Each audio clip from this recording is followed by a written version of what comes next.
ബയോഡേറ്റയിലേക്ക് പ്രിയപ്പെട്ട പ്രേക്ഷകർക്ക് സ്വാഗതം. കർമ്മപഥത്തിലെ വ്യത്യസ്തമായ ആശയങ്ങൾ കൊണ്ട് നമുക്ക് മാതൃകകൾ സൃഷ്ടിച്ച അനേകം പ്രശസ്തരെ പരിചയമുണ്ട്. അത്തരത്തിലൊരു വനിതാ രത്നമാണ് ഇന്ന് നമ്മോടൊപ്പമുള്ളത്.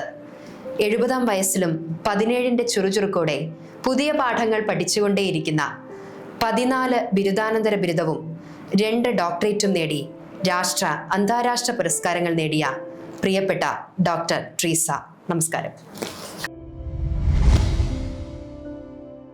അഭിമുഖത്തിന്റെ തുടക്കത്തിൽ ഞാൻ പറഞ്ഞതുപോലെ 70-ലും 17ന്റെ ചുറുചുറുക്കോടെ പഠിച്ചുകൊണ്ടിരിക്കുകയാണ് അല്ലേ? ഓരോരുത്തരും ഒരു ഡിഗ്രിയെങ്കിലും എങ്ങനെയെങ്കിലും പാസ്സായാൽ മതി എന്ന് പറയുന്ന ഒരു കാലത്ത് എങ്ങനെയാണ് ഈ 14 ഡിഗ്രികൾ എടുക്കാനുള്ള പ്രചോദനം? ആദ്യം തന്നെ ഒരു തിരുത്ത്, 70 അല്ല 74ആയി. പ്രചോദനം സ്വയം തന്നെ ഉണ്ടാക്കിയ പ്രചോദനമാണ്. നമ്മൾക്കൊരു വസ്തു കിട്ടാൻ വളരെയധികം മോഹിച്ചിട്ട് അതൊരു തരത്തിലും കിട്ടാതെ വരുമ്പോൾ പിന്നെ ജീവിതം മുഴുവനും അത് നേടാനുള്ള വ്യഗ്രതയായിരിക്കും. അതാണ് എൻ്റെ ജീവിതം.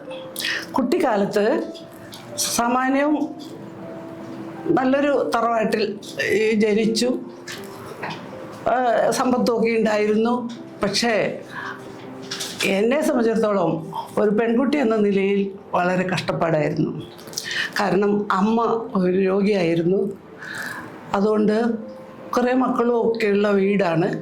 അവിടുത്തെ അടുക്കള ജോലിയും വീടിനകത്തെ എല്ലാ പണികളും ചെയ്യേണ്ട കുട്ടിയായിരുന്നു ഞാൻ, മൂത്ത മകൾ എന്ന നിലയിൽ. മൂത്ത ചേട്ടനുണ്ട്, പക്ഷെ ആണുങ്ങളെ ഒന്നും ചെയ്യിപ്പിക്കുകയില്ല, അവരെയൊക്കെ ഉയർത്തി വളർത്തുന്ന ഒരു സിസ്റ്റമാണ് അക്കാലത്ത്, സോഷ്യലായിട്ട് തന്നെ. അതുകൊണ്ട് എനിക്ക് പഠിക്കാനുള്ള അവസരം കിട്ടിയിരുന്നില്ല. എങ്ങനെയോ 10ാം ക്ലാസ് വരെ പഠിപ്പിച്ചു. 8ാം ക്ലാസ് പാസ്സായ സമയത്ത് തന്നെ പഠിത്തം നിർത്താൻ ഉദ്ദേശിച്ച് പലരും നിർബന്ധിച്ചെങ്കിലും ബന്ധുക്കളും എല്ലാവരും പെണ്ണിനെ അധികം പഠിപ്പിക്കണ്ട എന്നുള്ള ഒരു ആദർശമായിരുന്നു കുടുംബത്തിലല്ല, സമൂഹത്തിൽ തന്നെ. അതുകൊണ്ട് ഒരു സുഖമില്ലാത്ത അമ്മയുള്ളപ്പോൾ മൂത്ത മകളെന്ന നിലയിൽ പഠനമല്ല വലുത്, അമ്മയെ നോക്കലും വീട്ടുകാരെ നോക്കലും എന്നുള്ള അവസ്ഥയായി എൻ്റെ പുറത്ത് അത് അടിച്ചേൽപ്പിച്ചു. അങ്ങനെ എന്തായാലും 10ാം ക്ലാസ് പാസ്സായി. പിന്നെ എന്നെ കോളേജിൽ വിട്ടില്ല. അപ്പോൾ ആ കുട്ടി, 15 വയസ്സ് പ്രായമുള്ള ആ കുട്ടി ഒരുപാട് വേദനിച്ചു, പഠിക്കാൻ പോകാൻ കഴിയാത്തതിൽ. ഒരു കോളേജ് പഠനം അവളുടെ ജീവിതത്തിലെ വലിയ ഡ്രീമായി മാറി.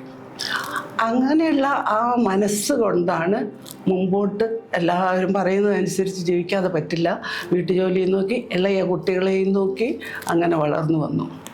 അപ്പോൾ എൻ്റെ കരച്ചിൽ കണ്ട് എൻ്റെ അമ്മ പിന്നീട് വിദൂരത്ത് ജോലിയുള്ള അച്ഛനെ എഴുത്തയച്ച് വരുത്തിയിട്ട് എന്തെങ്കിലും പഠിക്കാൻ വിടൂ, അവളെ കോളേജിൽ വിട്ടില്ലെങ്കിലും വേണ്ടില്ല, എന്തെങ്കിലും പഠിക്കാൻ വിടാനായിട്ട് അമ്മ നിർബന്ധിച്ചു. അവൾ ഇവിടുത്തെ എല്ലാ ജോലിയും ചെയ്ത് പൊയ്ക്കോളുമെന്നുള്ള ഉദ്ദേശത്തിൽ. അങ്ങനെ അച്ഛൻ, അന്നത്തെ കാലത്തൊക്കെ ഇങ്ങനെയാണല്ലോ, അച്ഛനും മുത്തശ്ശനും ഒക്കെ ഉണ്ട്, അവരുടെ ഒരു കോടതി ലെവലിലായിരിക്കും മക്കളോടൊക്കെ ക്വസ്റ്റ്യൻ ചെയ്യൽ. ഇന്നത്തെ കാലത്ത് അച്ഛൻ്റെയും അമ്മയുടെയൊക്കെ പുറത്തും തലയിലും കയറി നിന്നുകൊണ്ട് കളിക്കുന്ന ആ ഒരു നല്ല കാലത്ത് പേടിച്ചകന്ന് നിൽക്കും. അപ്പോൾ അങ്ങനെ അച്ഛൻ വിളിച്ചു, ക്വസ്റ്റ്യൻ ചെയ്തു. നമുക്ക് ഇവിടുത്തെ പണികളെല്ലാം ചെയ്തിട്ട് ചെറിയ കുട്ടിയുടെ കാര്യങ്ങൾ നോക്കിയിട്ട് പഠിക്കാൻ പോകാൻ പറ്റുമോ? ഞാൻ പറ്റും എന്ന് പറഞ്ഞു. അങ്ങനെ എനിക്ക് സാങ്ഷനായി ഓർഡർ. അടുത്തുള്ള ഒരു പാരലൽ കോളേജിൽ മലയാള സാഹിത്യം പഠിക്കാൻ വിട്ടു. മലയാളം വിദ്വാൻ എന്നാണ് എൻ്റെ കോഴ്സിൻ്റെ പേര്. അപ്പോൾ ഇവരൊക്കെ കൂടി ആലോചിച്ചത് മലയാളം വിദ്വാൻ എന്ന് പറയുന്ന കുറച്ച് പണിയാണ് പഠിക്കാൻ. അപ്പോൾ അത് കുറേ മടുക്കുമ്പോൾ അവൾ നിർത്തിക്കോളും. അങ്ങനെ എങ്ങനെയെങ്കിലും ഞാൻ നിർത്തി കിട്ടണം, അതാണ് വീട്ടുകാരുടെയും ആവശ്യം. ഇതൊന്നും എനിക്ക് വൈരാഗ്യമായെന്നോ വെറുപ്പായെന്നോ ഒന്നും അർത്ഥമില്ല. അന്നത്തെ സോഷ്യൽ നിജസ്ഥിതി അതാണ്. അതുകൊണ്ട് ഞാനും അത് അനുഭവിക്കേണ്ടി വന്നു. അങ്ങനെ കിട്ടിയ അവസരം മാക്സിമം ഉപയോഗിച്ചുകൊണ്ട് മലയാളം വിദ്വാൻ 3 കൊല്ലം പഠിച്ചാൽ മതി. അത് പഠിച്ച് സ്റ്റേറ്റിലെ 4ാം റാങ്കിൽ പാസ്സായി 3 വർഷം കഴിഞ്ഞപ്പോൾ. അതോടുകൂടി അതിനെ പിന്തുടർന്ന് ഗവൺമെൻറ്റിൻ്റെ സെലക്ഷൻ ഓട്ടോമാറ്റിക്കായിട്ട് വന്നു ട്രെയിനിങ്ങിന്. അങ്ങനെ LTT എന്ന് പറയും, ഇന്നതൊന്നും ആർക്കും അറിയില്ല, ലാംഗ്വേജ് ടീച്ചേഴ്സ് ട്രെയിനിങ്. അതിന് കിട്ടി. അത് ദൂരെ മൂവാറ്റുപുഴ എന്ന സ്ഥലത്ത് ഗവൺമെൻറ് കോളേജിലാണ് കിട്ടിയത്. എൻ്റെ വീട് അന്ന് വൈക്കത്തായിരുന്നു. അപ്പോൾ അവിടെ നിന്നും ദൂരെ പോയി പഠിക്കാതെ പറ്റില്ല. ഇത്രയും കിട്ടിയ സ്ഥിതിക്ക് വീട്ടുകാർ അതിനുള്ള അഡ്ജസ്റ്റ്മെൻറ്റൊക്കെ ചെയ്ത് തന്നെ വിട്ടു. അങ്ങനെ 1 വർഷത്തെ ട്രെയിനിങ് കഴിഞ്ഞ് 19 വയസ്സ് കഴിഞ്ഞപ്പോൾ 20 തികയുന്നതിന് മുമ്പ് എനിക്ക് കോഴിക്കോടേക്ക് ഒരു സ്കൂളിൽ ഹൈസ്കൂൾ മലയാളം അധ്യാപികയായിട്ട് ജോലി കിട്ടി.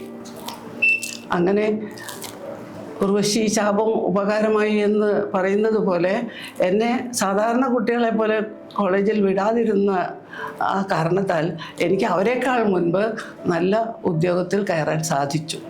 അവിടെ നിന്ന് തുടങ്ങി എൻ്റെ ജീവിതത്തിൻ്റെ രണ്ടാമത്തെ ടേണിംഗ് പോയിൻ്റ്. സ്കൂളിൽ ജോയിൻ ചെയ്യുന്നതിന് മുമ്പ് തന്നെ ഇനിയും എൻ്റെ ഉള്ളിൽ കിടക്കുന്ന ലക്ഷ്യം എനിക്ക് കോളേജിൽ പഠിക്കണം, ബിരുദം നേടണം.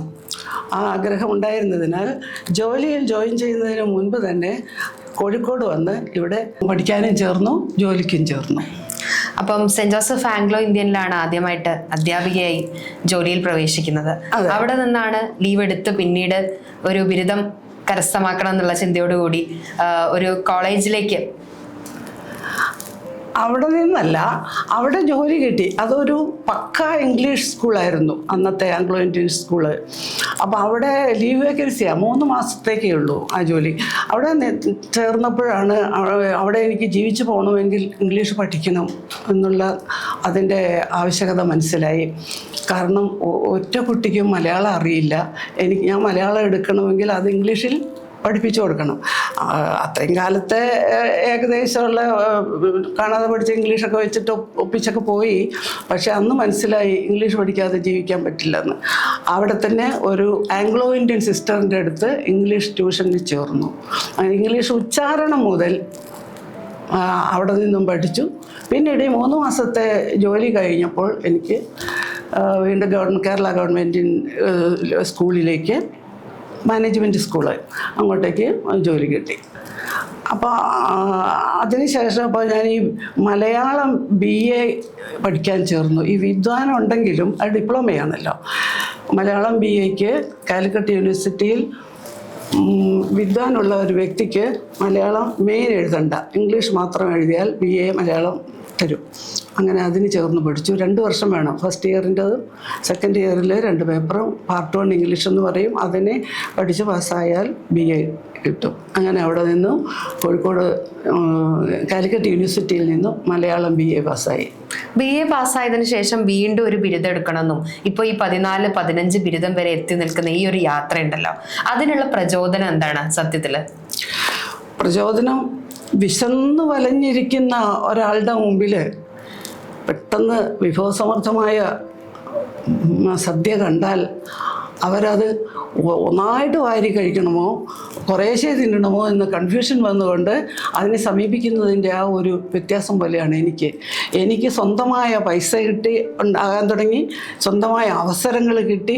അപ്പോൾ എനിക്ക് എല്ലാം പഠിക്കണം എന്നുള്ള അതിലേക്ക് മാത്രമായി വരാം.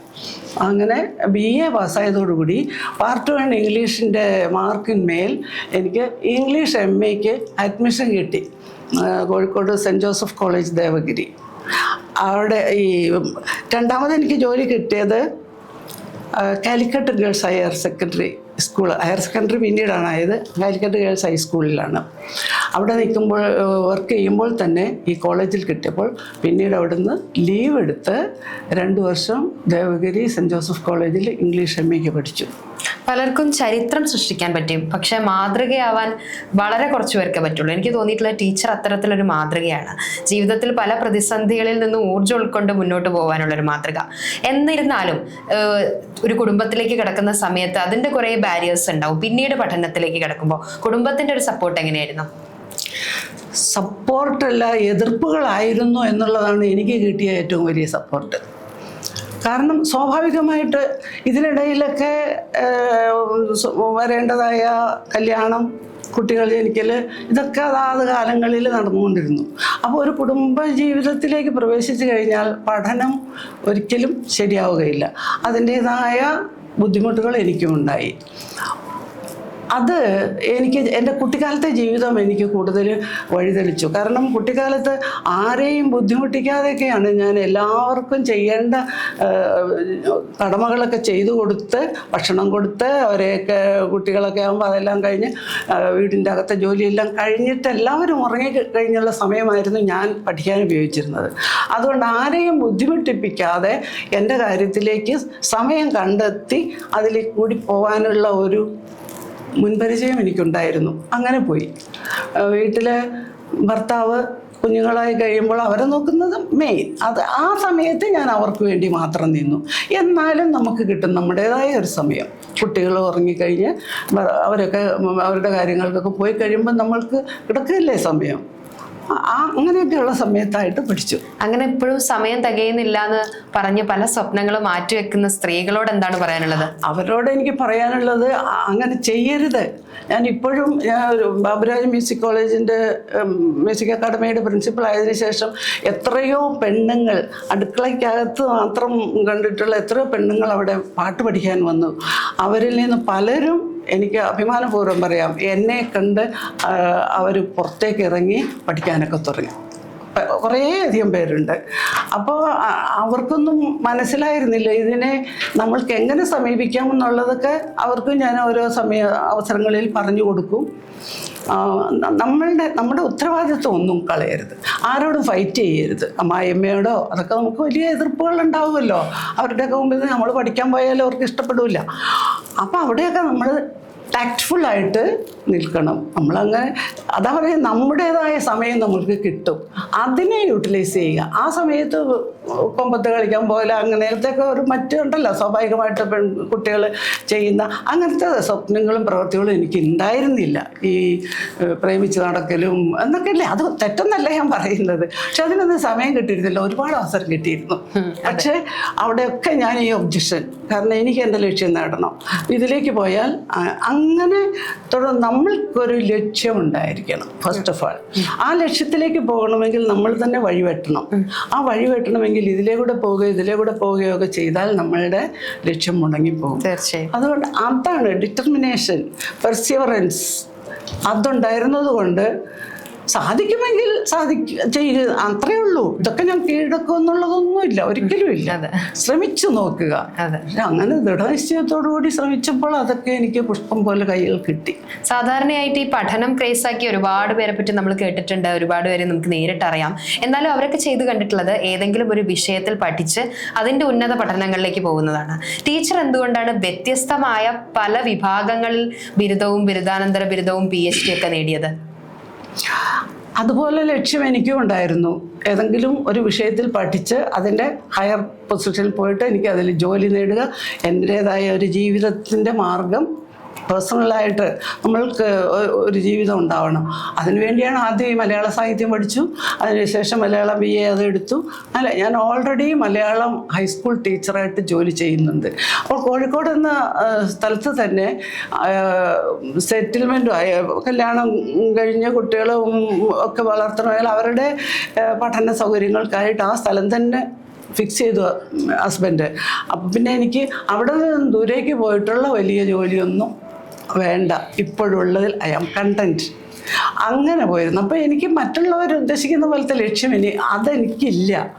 എനിക്ക് പഠിക്കണം എന്തിനു വേണ്ടി എന്നുള്ള അതെല്ലാം എൻ്റെ കൈയടക്കണം, അവിടെ ഉയരണം എന്നുള്ള ലക്ഷ്യമുണ്ട്. പക്ഷെ ആ ഉയർച്ചയിലേക്കും ചില ബാരിയേഴ്സ് ഉണ്ട്. നമ്മൾ അപ്പുറം ഇപ്പുറം നോക്കാതെ ഉയരാൻ പോയാൽ ചിലപ്പോൾ പെട്ടെന്ന് താഴെ വീണ് എല്ലാം ഒടിഞ്ഞു പോകും. അതുകൊണ്ട് എൻ്റെ ജീവിതത്തിനുള്ള മാർഗം എൻ്റെ കയ്യിലുണ്ട്. പിന്നെ എനിക്ക് ഇഷ്ടമുള്ള വിഷയങ്ങൾ, മലയാള സാഹിത്യം പഠിക്കുമ്പോഴാണ് പറഞ്ഞല്ലോ ഇംഗ്ലീഷിൻ്റെ ആവശ്യം വന്നു. അപ്പോൾ ഇംഗ്ലീഷ് പഠിച്ചു. അത് കഴിഞ്ഞ് മലയാളത്തിൽ സംസ്കൃതം ഉണ്ടായിരുന്നു ഒരുപാട് പഠിക്കാൻ, സെക്കൻഡ് ലാംഗ്വേജും സംസ്കൃതം. അങ്ങനെ സംസ്കൃതത്തിനോടുള്ള ഒരു കൂടുതൽ താല്പര്യം തോന്നി. പിന്നീട് സംസ്കൃതം MAക്ക് പഠിച്ചു. സംസ്കൃതം ഡിപ്ലോമ എടുത്തു. അങ്ങനെയൊക്കെ കിട്ടുന്ന എപ്പോഴും നമ്മൾക്ക് ഒരു പഠനം കഴിയുമ്പോൾ ഇതോടെ ഞാൻ നിർത്തി എന്നുള്ള ഒരു ഇതില്ല. അതിനുവേണ്ടി കഷ്ടപ്പെട്ട് എൻ്റെ മറ്റു കാര്യങ്ങളും വീട്ടിലെ കാര്യങ്ങളും മാറ്റിവെക്കുന്നു എന്നുള്ള യാതൊന്നുമില്ല. ഈ ബൈ ചാൻസിൽ നമ്മൾക്ക് കിട്ടും. നമ്മളോട് എലോങ് വിത്ത് മീ വരുന്ന ടൈം ഉപയോഗിച്ച് എനിക്ക് ആവശ്യമുള്ള ആഗ്രഹമുള്ള ആ ഫീൽഡൊക്കെ ഞാൻ കൈക്കലാക്കുന്നു. എന്തിന് പലരും എന്നോട് ഇൻ്റർവ്യൂ ചെയ്തിട്ടുള്ളവരും അല്ലാതെ ഉള്ളവരൊക്കെ ഈ അവന് പലരും കളിയാക്കിയിട്ടുണ്ട്, കളിയാക്കിയവർ വരെയുണ്ട്. അവർക്കെന്താ വട്ടാണോ എന്ന് വരെയും ചോദിച്ചവരുണ്ട്. ഇതൊരു വട്ടാണ് അല്ലേ? ഒരു തരം വട്ടില്ലെങ്കിൽ നമ്മൾക്ക് ജീവിതത്തിൽ ലക്ഷ്യമുണ്ടാവുകയില്ല. അപ്പം അതിൽ കൂടി അങ്ങോട്ട് പോയി ആരും എന്തും പറയുന്നത് എന്നെ ബാധിക്കുന്നില്ല. എനിക്ക് തമാശയായിട്ടേ തോന്നുള്ളൂ. ട്രീസ ടീച്ചർ ഏറ്റവും കൂടുതൽ വ്യത്യസ്തമാവുന്നത് ഞാൻ മനസ്സിലാക്കിയെടുത്തോളം പഠനത്തിന്റെ കൂടെ തന്നെ ടീച്ചറുടെ പാഷനും മുന്നോട്ട് കൊണ്ടുപോയി എന്നുള്ളതാണ്. നൃത്തമായാലും സംഗീതമായാലും ഒക്കെ. എങ്ങനെയാണ് അത്തരം ഒരു അഭിരുചി? വീട്ടില് പാട്ട് പാടുന്നവരോ അച്ഛനൊക്കെ ഇതിന് സപ്പോർട്ടായിട്ടുള്ള ആളായിരുന്നോ? തീർച്ചയായിട്ടും അതിന് സപ്പോർട്ടെന്ന് പറഞ്ഞാൽ അച്ഛനും മുത്തച്ഛനും ഒരു സംഗീതാശാനായിരുന്നു. ഈ സിറിയൻ, ഞങ്ങൾ ക്രിസ്ത്യൻസാണ്, അപ്പം സിറിയൻ മ്യൂസിക്കിൻ്റെ വലിയൊരു ആശാനായിരുന്നു. അതുകൊണ്ട് പള്ളികളുടെയൊക്കെ പാട്ടിനും അങ്ങനെ ആ കാലത്ത് പള്ളിപ്പാട്ട് പാടാൻ അങ്ങനെയൊക്കെ ഉണ്ടല്ലോ, ഒരു സ്വാഭാവികമായിട്ട് ഉണ്ട്. അങ്ങനെ വീട്ടിലും പാട്ടൊക്കെ, പ്രാർത്ഥനയ്ക്കൊക്കെ പാട്ടുകൾക്കായിരുന്നു പ്രാധാന്യം ഉണ്ടായിരുന്നത്. അപ്പോൾ ഒരു ട്രഡീഷണലി ഒരു പാട്ടിൻ്റെ വാസന ഉണ്ടായിരുന്നു. ഞാനും അനിയത്തിയും പാടുമായിരുന്നു, എന്നെക്കാളും നന്നായിട്ട് അവൾ പാടുമായിരുന്നു. അപ്പോൾ അങ്ങനെ ആ ചെറുപ്പത്തിലൊക്കെ കുറച്ച് പള്ളിയിൽ തന്നെ ഇതിനുള്ള ക്ലാസിക്കൽ പഠിപ്പിക്കാനുള്ള അവസരമൊക്കെ കുറച്ച് കിട്ടിയിട്ടുണ്ട്. അങ്ങനെ പഠിച്ചിട്ടുണ്ട്. അതുപോലെ ഡാൻസും. അവിടെ ഞങ്ങളുടെ ഞാൻ പഠിച്ച സ്കൂള് NSS ഹൈസ്കൂളിൽ നിന്നാണ്. ആ സ്കൂളിൽ തന്നെ നൃത്തം പഠിക്കാനൊക്കെയുള്ള അവസരം ഉണ്ടായിരുന്നു. ഇത് കണ്ടുപഠിച്ച് നമ്മളെയൊന്നും അതിനെ പഠിക്കാൻ അങ്ങോട്ട് വിടില്ല. പ്രത്യേകിച്ച് മാത്രമല്ല, ഇവർ ബ്രാഹ്മിൻസ് കുട്ടികളാണ്. അന്നത്തെ കാലത്ത്, ഇപ്പം അങ്ങനെ പറയാൻ പാടില്ല, ആ കാലം നിങ്ങൾക്ക് മനസ്സിലാവില്ല. ലേശം ഈ വ്യത്യാസം ഉണ്ടായിരുന്നു. ബ്രാഹ്മിൻസ് കുട്ടികൾ എന്ന് പറഞ്ഞുകൊണ്ട് അവർക്ക് മാത്രമായിട്ടുള്ള. അപ്പോൾ അവിടെയൊക്കെ പോയി നോക്കി നിന്നൊക്കെ ഇങ്ങനെ ഇഷ്ടം കൊണ്ട് അങ്ങനെ ആദ്യമായിട്ട് നോക്കി നിന്ന് കണ്ടുപഠിച്ച ഒരു സംഗീതവും അതിന് നൃത്തവും അപ്പോഴേ തന്നെ അത് കണ്ട് മനസ്സിലാക്കി കഴിഞ്ഞു. അങ്ങനെ അതൊരിക്കൽ സ്കൂളിലെ ECA എന്ന് പറഞ്ഞ എക്സ്ട്രാ കരിക്കുലർ ആക്ടിവിറ്റി, ഞാൻ പഠിക്കുന്ന കാലത്തൊക്കെ കലയ്ക്ക് പ്രോത്സാഹനമായിട്ട് ഗവൺമെൻറ്റിലും അത് നിയമം ഉണ്ടായിരുന്നു. പ്രത്യേകിച്ച് ആ സ്കൂളിലും എല്ലാ ആഴ്ചയിലും ഒരു ദിവസം, ബുധനാഴ്ച ദിവസം വൈകുന്നേരം ലാസ്റ്റ് പീരീഡ് കട്ട് ചെയ്ത് 1 മണിക്കൂറാക്കും. ആ 1 മണിക്കൂർ എല്ലാ ക്ലാസ്സിലും കലാപരിപാടികളോടെ അവതരിപ്പിക്കണം, മസ്റ്റായിരുന്നു. അങ്ങനെ നടത്തുന്ന ഒരു സമയത്ത് ഞാൻ എൻ്റെതായ കുറച്ച് കൂട്ടുകാർ, അവരോടൊക്കെ ഇൻ്റർവെൽ സമയത്തൊക്കെ അവരെയൊക്കെ ഇങ്ങനെ കളിച്ച് കാണിക്കുകയൊക്കെ ചെയ്യുന്നത് കണ്ടിട്ട് ആ കുട്ടികൾ നിർബന്ധിച്ച് എൻ്റെ പേരവിടെ കൊടുത്തു. അങ്ങനെ ആദ്യമായിട്ട് അവിടെ ഞാൻ തന്നെ പാട്ടുപാടി ഹിമഗിരി തനയെ എന്നുള്ള ശുദ്ധസന്യാസിയിലെ ഒരു പാട്ട് കേട്ട് പഠിച്ചിട്ട് അതിൻ്റെ ക്ലാസിക്കൽ നൃത്തവും പഠിച്ച് ഞാൻ അവതരിപ്പിച്ചു. അതോടുകൂടി ടീച്ചേഴ്സിന് എന്നെ ഒരു പ്രത്യേക ആകർഷണമായി അങ്ങനെ ക്ലാസ്സിൽ ചേർത്തു. ബ്രാഹ്മിൻസ് മാത്രം, നായന്മാരൊക്കെ മാത്രമുള്ള ക്ലാസ്സിലെ ഒരേ ക്രിസ്ത്യാനി കുട്ടിയും അവിടെ അങ്ങനെ ചേർന്നു. അങ്ങനെ കുറച്ചു കാലം പഠിച്ചു. ഇതവിടെ കിടക്കുന്നുണ്ട്. എൻ്റെ രക്തവും മാംസവും എന്ന് പറയുന്നത് സംഗീതവും നൃത്തവും ആണ്. അത് ചെറുപ്പം മുതലേ ഭയങ്കര ക്രേസ് ആയിരുന്നു. അതുകൊണ്ടാണോ മ്യൂസിക്കോളജിയിൽ PhD എടുക്കാനുണ്ടായ കാരണം? അത് മ്യൂസിക്കിൽ അങ്ങനെ പഠിച്ചു വന്നപ്പോൾ MA ഒക്കെ എടുത്തതുകൊണ്ട് PhD എടുത്തു. അപ്പോൾ ഇവിടെ വന്നപ്പോൾ ആദ്യം തന്നെ ഇവിടെ കോഴിക്കോട് ഒന്ന് പ്രസിദ്ധയായിരുന്ന ഒരു കലാമണ്ഡലം ചന്ദ്രിക, അങ്ങനെ അവരുടെ അടുത്ത് നൃത്തത്തിനും ചേർന്നു. പിന്നെ അതുപോലെ പാട്ട് ക്ലാസ് പലയിടത്തും ഒക്കെ ഉണ്ടായിരുന്നു. അങ്ങനെ പാട്ട് ക്ലാസ്സിലൊക്കെ ഈ ആഴ്ചയിൽ ഒന്നൊക്കെ ഉണ്ടാവുള്ളല്ലോ ക്ലാസ്, അതിനൊക്കെ പോകും. അത് ഇതിനോടൊപ്പം തന്നെ പഠിച്ചുകൊണ്ട് വന്നു. പിന്നെയാണ് അതിൽ ഡിഗ്രി എടുക്കാനുള്ള സാധ്യതയുണ്ടെന്നുള്ളത് മദ്രാസ് യൂണിവേഴ്സിറ്റിയിൽ അറിഞ്ഞ് അതിനുവേണ്ടി പോയി. അങ്ങനെ അവിടെ മ്യൂസിക്കിലും BA എടുത്തു. ട്രീസയ്ക്ക് കച്ചേരി നടത്താൻ സാധിക്കില്ല എന്ന് പറഞ്ഞു, കച്ചേരി നടത്തിയിട്ടില്ല എന്ന് പറഞ്ഞു. പക്ഷേ കച്ചേരി നടത്തിയില്ലെങ്കിലും ഒരു കച്ചേരി നടത്താൻ വേണ്ട എല്ലാ അറിവും ജ്ഞാനവും ട്രീസയ്ക്കുണ്ട്. പിന്നെ ട്രീസയെ സംബന്ധിച്ച് പ്രത്യേകം എടുത്തു പറയേണ്ട ഒരു കാര്യം, ട്രീസ 15ഓളം മാസ്റ്റർ ഡിഗ്രികൾ ഉള്ള ഒരു വ്യക്തിയാണെന്നുള്ള വിവരം മറ്റാർക്കും അറിയുമെന്ന് എനിക്കറിയില്ല. ഇന്ത്യയിൽ തന്നെ വേറെ ആരും ഇത്രയും ഡിഗ്രി ഉള്ളവരുണ്ടോ എന്നെനിക്ക് സംശയമാണ്. അപ്പോൾ അങ്ങനെയുള്ള ഒരാളിനെ വീണ്ടും വീണ്ടും അനുഗ്രഹിക്കാൻ തോന്നുകയാണ്. ട്രീസയ്ക്ക് എല്ലാവിധ അനുഗ്രഹാശിസുകളും എൻ്റെയും കുടുംബത്തിൻ്റെയും വക അനുഗ്രഹം വീണ്ടും വീണ്ടും വീണ്ടും.